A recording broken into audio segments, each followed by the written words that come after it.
two scientific kakatuwa o chantis. These birds get the family to Indonesia, and they are the largest among the white cockatoos. Let's go, Taco. There you go, the show, Taco, featuring style. For Taco, his leader.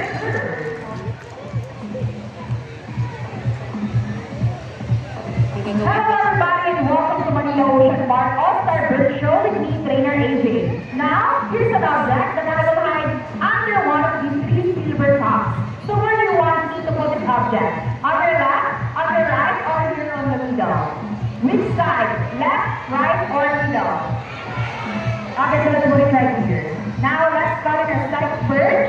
Dazzle. Dazzle is our super breasted cockatoo, scientific name, Kakatuwa galanita. Common habitats of open woodlands and forests along the east coast of Australia. They are loud birds and can mimic almost any sound. They typically feed on seeds, nuts, fruits, such durian, papaya, butak, and they also love corn.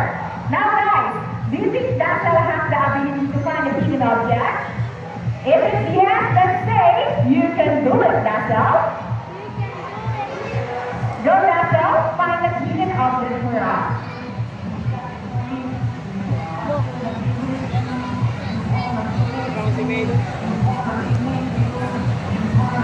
Wala siyang ano, kakatin.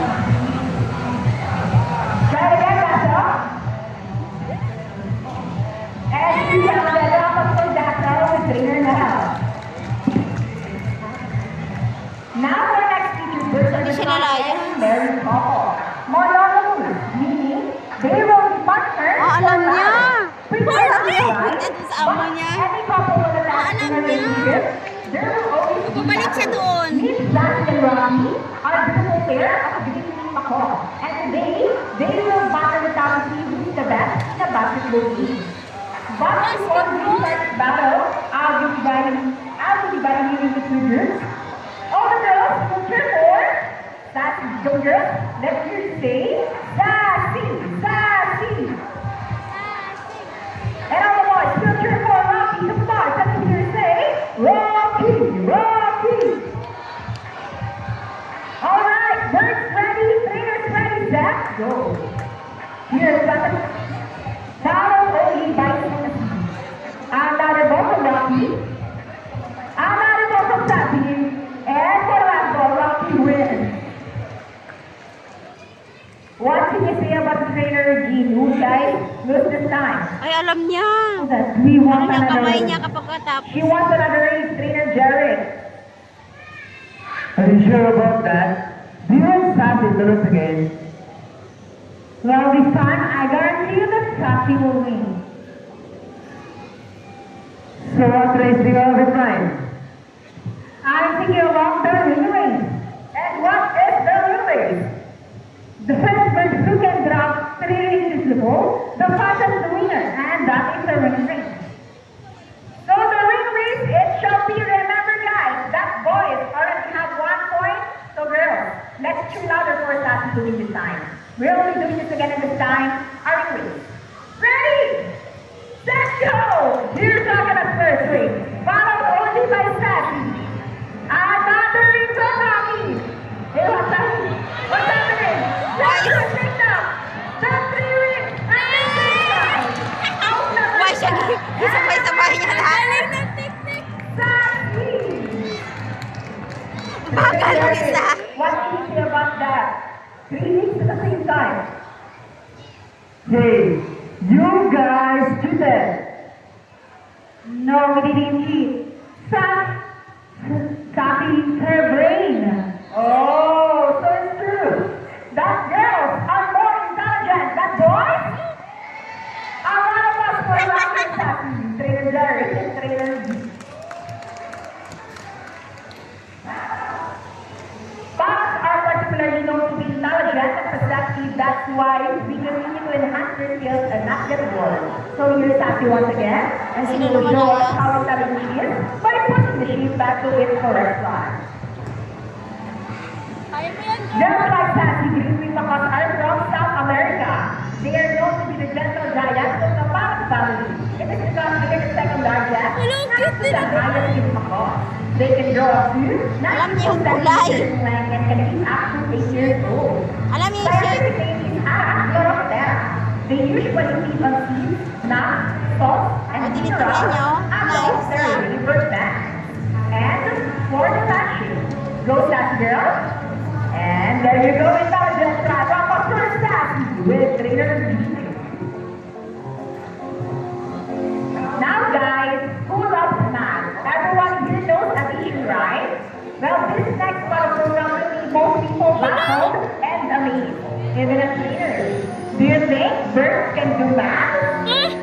But before we go to our mathematical wizard, I'll be needing two numbers between 1 to 50. So any number between 1 to 50? 7. Okay, so the first number will be number 7. How about the second number?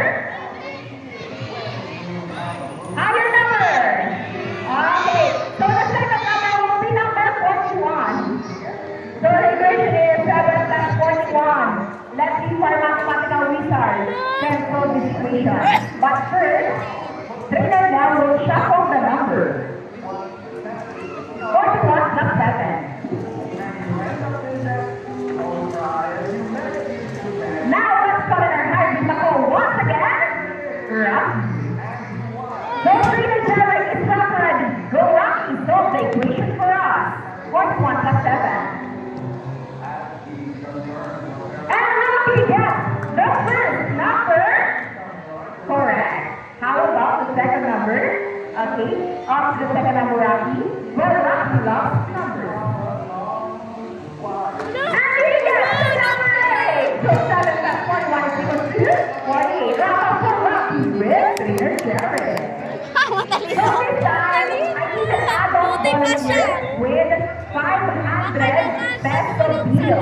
Once again, an adult volunteer with 500 peso bill. Okay, ma'am, please join me here. And please, ma'am, prepare your 500 peso bill. Let's go, ma'am. You will notice the birds in our show are mostly parrots.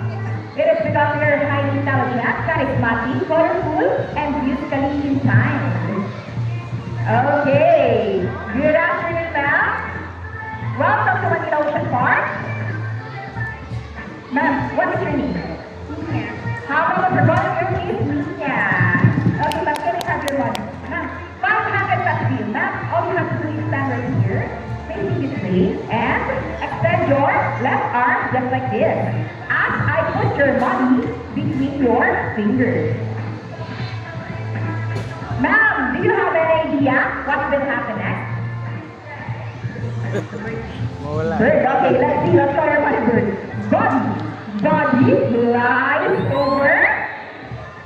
What you gonna do, buddy? Good. Tumae. And he gets the money and he flies back. And I think Bobby will donate the money. A round of applause for Connor. Ma'am, before you go, I have a question for you. Did you know that Manila Ocean Park is also a rescue center for birds? Bless you. Well, your money will go a long way. We are very grateful. Thank you so much, ma'am. You may now take your seat and enjoy the rest of the show. Okay, how about 1,000 pesos this time? No more? Ma'am, excuse me, are you okay? Are you sure? You look so sad. Ma'am, please come up here. We're just kidding. It's just part of the show. Come on, buddy, let's turn the money. Ma'am, buddy, say something. Before buddy gives your money back, buddy wants to give you a kiss. Is it okay? Okay, ma'am, stand right here. Look at your camera and offer your cheese. Nice, another one. You know, how about in your hand? Just open your palm, look at the camera and smile. And now, there is your money. A round of applause for volunteers and buddy. Ay, babalikin pa na. Ladies and gentlemen, another senior colorful and intelligent parrot. We would like to show you another super human evolution part. Birds of prey also known as raptors, hunt and feed by other animals. The term raptor is from the Latin word rapere, meaning to seize. or to take by force. These birds are characterized by their keen vision that allows them to detect prey during flight. They also have powerful talons and beaks. Ladies and gentlemen, please look to the left, presenting our Brahmani guide. Here comes Shadow. Brahmani guide is typically known as Pandiaster, one of the 146 breeds around the world. These birds found in India, Indonesia, Bangladesh, Pakistan, along China, including the Philippines. And here comes Bees. They're also known as Nabis or Banos in the science division. And as you can see, we have our whole children. They will generally turn to its nest and mate. How about Lastig, galing na. Gagaling sila. Here at the Ocean Park, we believe there Sino is hope, tumatakas? only not translated for presidency, but also for those who are in land and air as well. Now guys, who knows what we are? It's Reduce, Radius, and Race Diagram. Very good. So here's our lovebirds once again, and they will show us how the proper way to dispose of. Ano, nagtatrabaho siya. Naglilinis siya.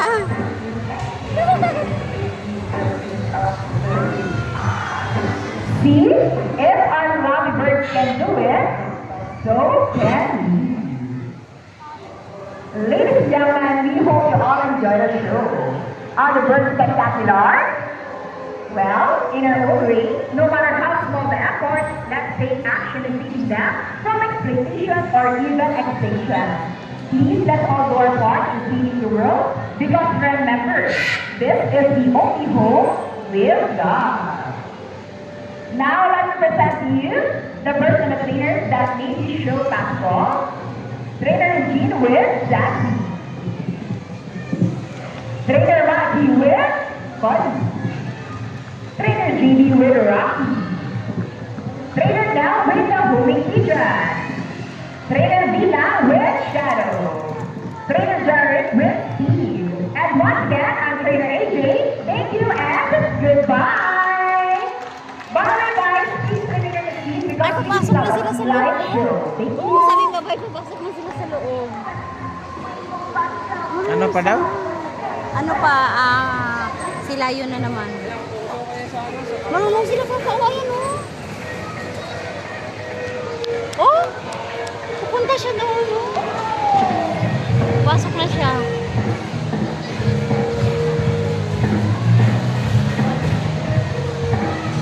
Buti hindi sila kitakas, no? Turuan yan sila, eh. Training yan sila. Ayun, oh, ayun, oh.